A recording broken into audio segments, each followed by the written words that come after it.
What charges did you lay against Mkhwanazi? I've asked for a charge of perjury to be laid against the Honourable General because the General came into Parliament and lied under oath. He sends a WhatsApp message, SMS. This is not a WhatsApp group. This is Parliament. You're not allowed to lie here, even if you are the Honourable General. But my issue with Mkhwanazi is since the day of that infamous press conference, this man has not offered an ounce of evidence. It's just allegations, left, right, centre, and the country is lapping it up. Now, if the man has lied under oath, what credibility does his testimony have? And people must remember that the defending team must still come and testify. Mkhwanazi must not take South Africa for a joke. Not all of us are blind. Some of us know why he called that press conference on the 6th. And some of us are willing to tell the truth. Ultimately, this man appears to be fighting crime, but he's covering up for the corrupt. Mkhwanazi must understand, there's big trouble coming. Fadiel, also there was an allegation made against you with pertaining the classified information that you had access to. Mkhwanazi saying that you were not supposed to have that, access to that. Have you had any communication from the Madlanga Commission of Inquiry in terms of appearing there? I know that there's no specifics yet when it comes to Parliament's ad hoc committee. I have received communication from Madlanga. I have informed them that I cannot make a submission until General Kumalo, who is the subject of my investigation, has testified. Remember, he apparently got sick a day into testimony. So I can't say anything until I hear what he's got to say. But Mkhwanazi has an issue with me having obtained top secret information. He's talking top secret information in Madlanga, in commission, without having the relevant security clearance.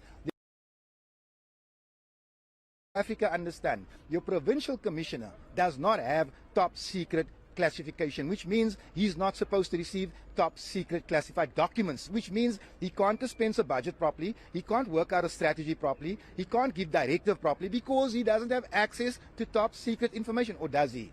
Is he guilty of the same thing he's accusing me of?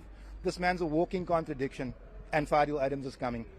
Just a last question to you. It appeared from the former Police Minister Bheki Cele's response in the ad hoc committee that he was fine with the retraction of that came from Mkhwanazi, the apology with regards to that.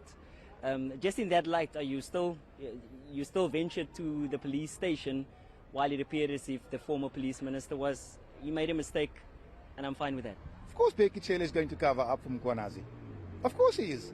Look, these guys know lots about each other without me saying anything. Of course he's going to try and smother this thing right there. I'm not going to. Bheki Cele is not Parliament. Fadiel Adams is not Parliament. You do not come and lie to Parliament and think you can get away with it. Bheki Cele, in my view, is a big part of the reason why I can't get an immediate case number right here, because the computers are down. Remember, Mkhwanazi admitted to Parliament that crime intelligence has bought a Lamborghini. That's against supply chain management policy. It's against every policy. Did he lay a charge? The General is aware of criminality in crime intelligence. Does he lay charges? No, he holds on to the information for years. This is the Honourable General, the savior of SAPS, Mkhwanazi. Or maybe I may start with Mr. Adams. The story is about Mr. Adams gone to police station to open a case against me. We'll deal with that at the ad hoc committee. If there's any case open at the police station, anyone has got the right to open a case.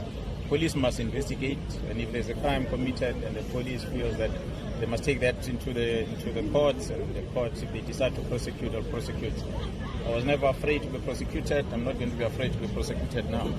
So if Mr. Adams, who I spoke about in that commission, feels that he must then use the strategy to threaten or intimidate, it's okay.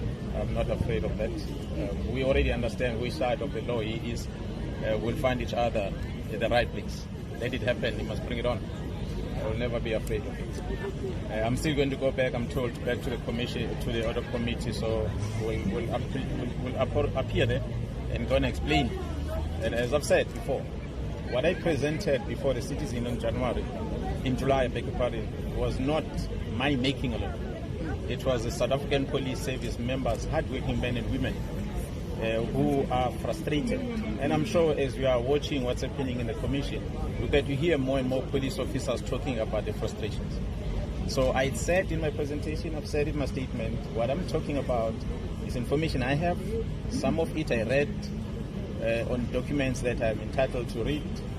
And some of it is information I received from the colleagues that briefed me on it. So as I presented representing the men and women in blue, where there was any omission or error made, that was not intentional and it's going to be explained.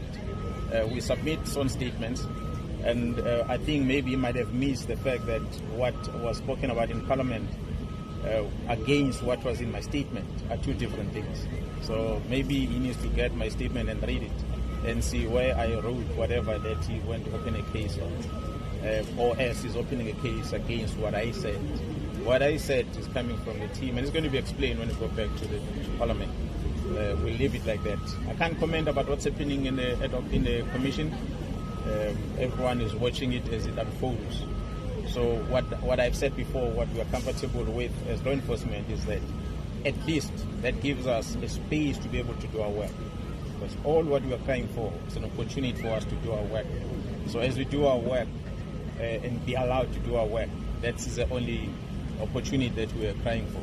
So at least we are seeing some activities happening now. We are quite happy with some of the things that are coming out, so that at least society gets to see the frustration that men and women are facing on a daily basis as we go about their business. We always say police are only responsible for investigating crime, bringing the perpetrators to court. Someone else, another department, take it from there going forward. But if our efforts is frustrated one way or another, we have to find means to make sure that we are able to enforce the law.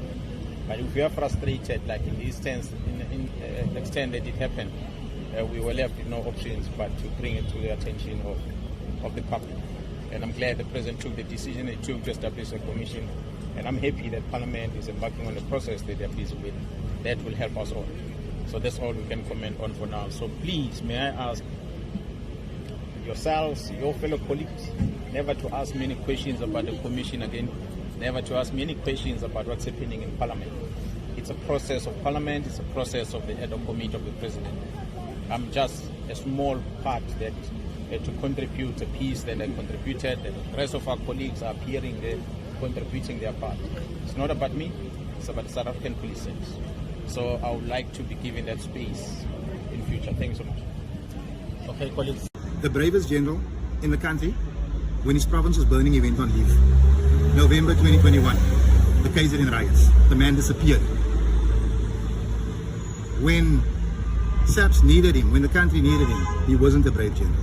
When Mkhwanazi says in portfolio that my issue against his friend Kumalo is an HR issue, understand he makes this allegation as if he's seen the docket. Remember, the docket is classified. By his own admission, he doesn't have top security clearance.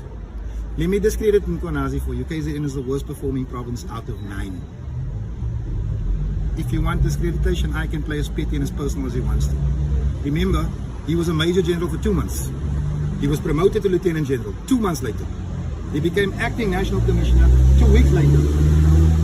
This is the epitome of a politicized policeman. This man feels okay with us spending R500 million investigating 58 murders in KZN. He doesn't say anything about the anti-gang unit dealing with 3,000 murders in the Cape.